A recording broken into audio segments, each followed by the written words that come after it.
Bonjour et soyez les bienvenus dans ce nouveau numéro de Chemin de Traverse.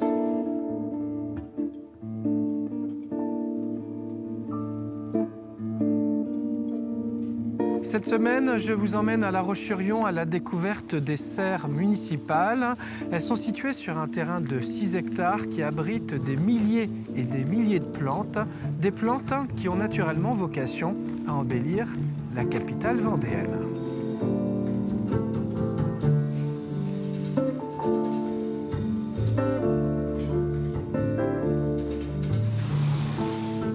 Bonjour Olivier. Bonjour Grégoire.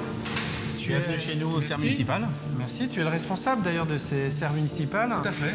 Alors, on l'a dit, les serres municipales, elles ont vocation à embellir la ville. Et c'est ce qu'on fait ici, notamment dans ces serres chaudes, avec de la multiplication, du semis, du bouturage. On n'arrête pas tout au long de l'année. Tu as tout compris Grégoire. En fait, le but du jeu ici, c'est de semer de la graine. D'abord l'acheter, n'est-ce pas, le faire en semis.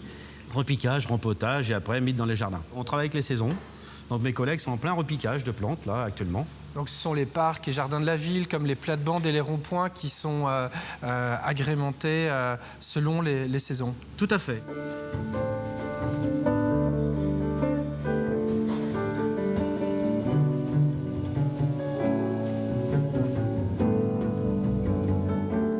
Ici il y a un exemple flagrant.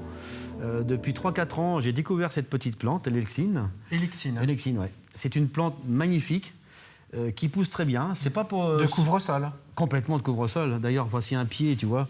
On fait une multiplication avec, c'est formidable. Voilà, tu vois, par exemple. Il suffit de la diviser. Complètement. Puis, division et on repart là-dessus. C'est une plante magnifique. C'est une plante qui peut très bien remplacer un gazon dans des petits jardins, en dessous des arbres et tout. Elle va tapisser le sol. Complètement, c'est magnifique. Et en plus, l'avantage, c'est que l'herbe ne pousse pas tellement à travers. Voilà, donc peut-être une idée pour votre jardin, c'est l'élixine, pour votre coin, votre petit coin d'ombre. Voilà.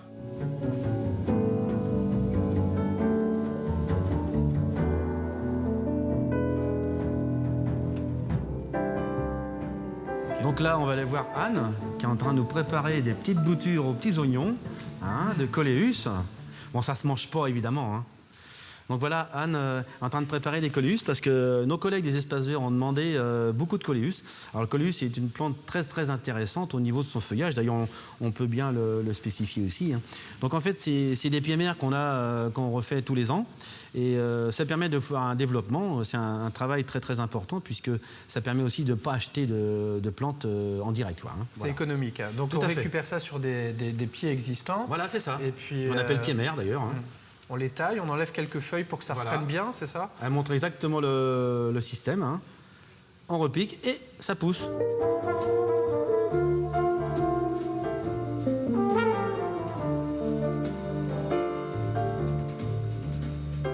Alors ici, nous sommes dans un endroit que toi tu appelles la cathédrale. Oui, on est entouré de serres chaudes uniquement. La chapelle, oui.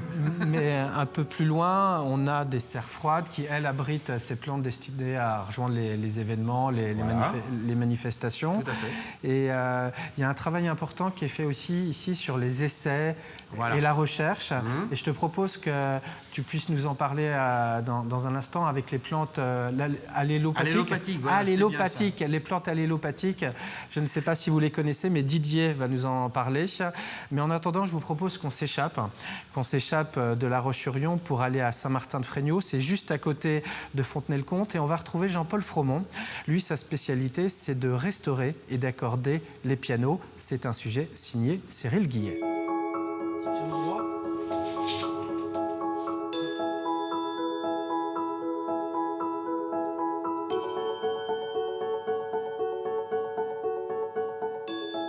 Un piano, en fait, c'est un instrument polyphonique.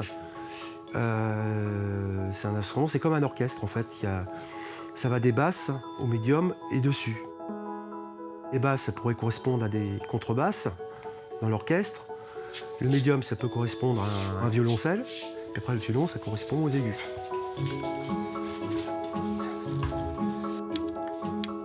Moi, quand j'étais jeune, je passais mon temps mes journées à travailler à jouer sur des mécanos. Je faisais du piano au moins 2 heures par jour. Enfin, vraiment, franchement, ça c'est un métier où je retrouvais un petit peu mes passions d'enfance, quoi, tout simplement. Voilà. Et le deuxième marteau est monté. Là, c'est pareil, là, il faudra peut-être changer les feutres sur ici, pareil. Il y a beaucoup de petites pièces. C'est impressionnant.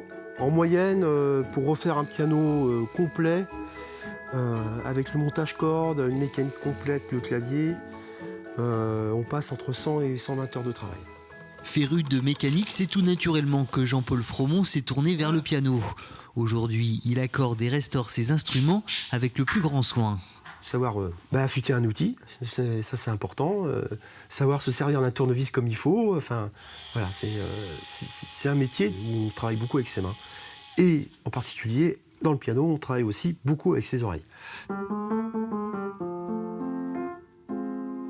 C'est à l'aide de son diapason qu'il accorde ses pianos. Ici, pas d'accordeur électronique, tout passe par l'oreille. On le fait sonner sur le piano. Voilà. Et nous avons notre La, la hauteur du La. Pour accorder un piano comme celui-là, 1 à 2 heures seront nécessaires, tout dépendra de son état. Depuis 14 ans, il travaille avec l'ensemble contemporain de Pierre Boulez, le célèbre compositeur et chef d'orchestre disparu en début d'année. C'est vrai que le fait de travailler pour eux m'a énormément appris parce que voilà, c'est pas des petits musiciens, c'est même des très grands musiciens, c'est même des stars. Et c'est des gens qui sont capables de vous dire ce qui ne va pas sur un piano. Et en général, ils ne se trompent pas. Pour pouvoir redonner la précision, le dynamisme du toucher et la sonorité d'un tel instrument, entre 7 et 8 années de pratique et de formation sont nécessaires.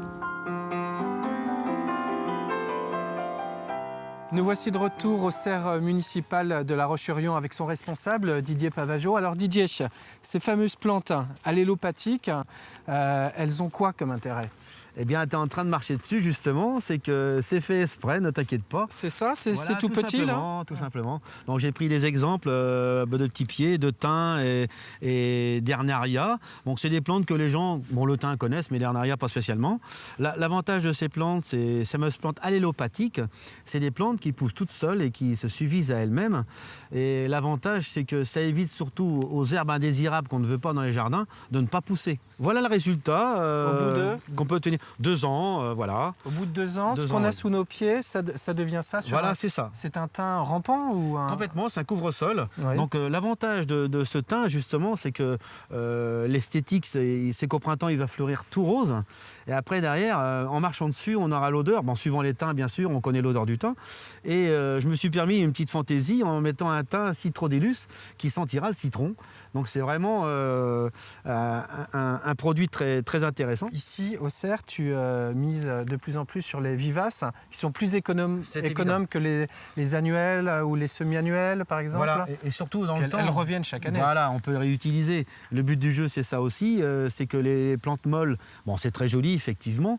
Et la vivace, on arrive à trouver des vivaces annuelles maintenant, puisque c'est nous qui le faisons régulièrement, des boutures et tout ça. Si tu veux, on va y aller voir. Ouais. On est parti. C'est par ici ? Oui, c'est ça. Vers les serres froides, alors. Voilà, c'est ça, au niveau des serres froides. Je te suis.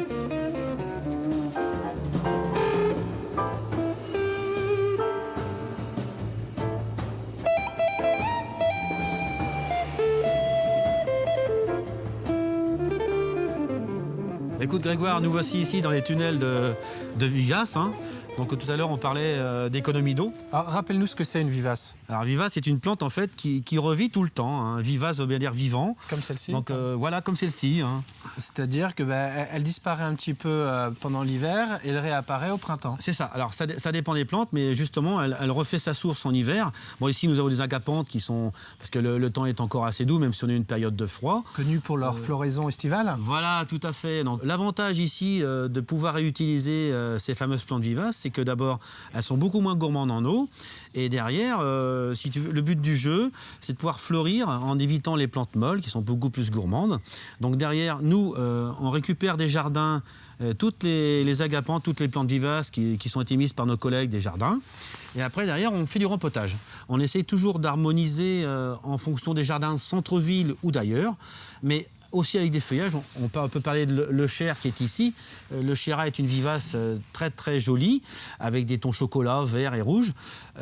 Toutes les plantes ont leur valeur et après c'est à nous de les mettre justement en jardinier. On a une palette de couleurs tellement extraordinaire dans les jardins qu'on peut s'éclater, comme on dit, quoi. Et de composer comme un artiste. On peut dire ça. On peut dire ça. Moi, je pense qu'on peut s'octroyer le droit qu'on est un artiste dans les jardins. On continue la balade ? Bien sûr.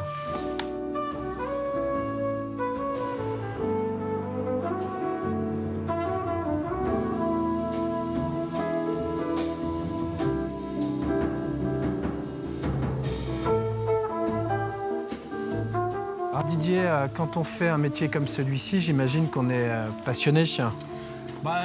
On va dire ça comme ça, tout le monde me le dit en tout cas, moi je trouve pas spécialement, c'est que j'aime ce que je fais et j'ai envie de transmettre aussi aux nouvelles générations tout ce qui est la joie de la nature et puis des super plantes.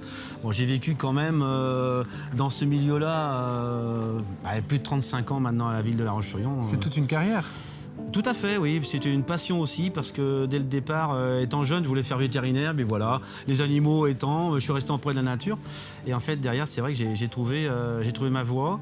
Et je pense que depuis que je suis au CERF municipal, je m'éclate encore plus parce qu'en fait, je suis à la production, quoi. Donc je vois pousser les bébés.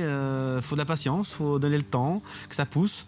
On n'en a jamais fait le tour, en fait. Non, on apprend toujours ou... C'est pour ça, justement, quand les élèves viennent des écoles, vous vous rendez compte, j'ai 200 arbustes à apprendre, mais je dis, moi, j'en connais des milliers et j'en apprends encore.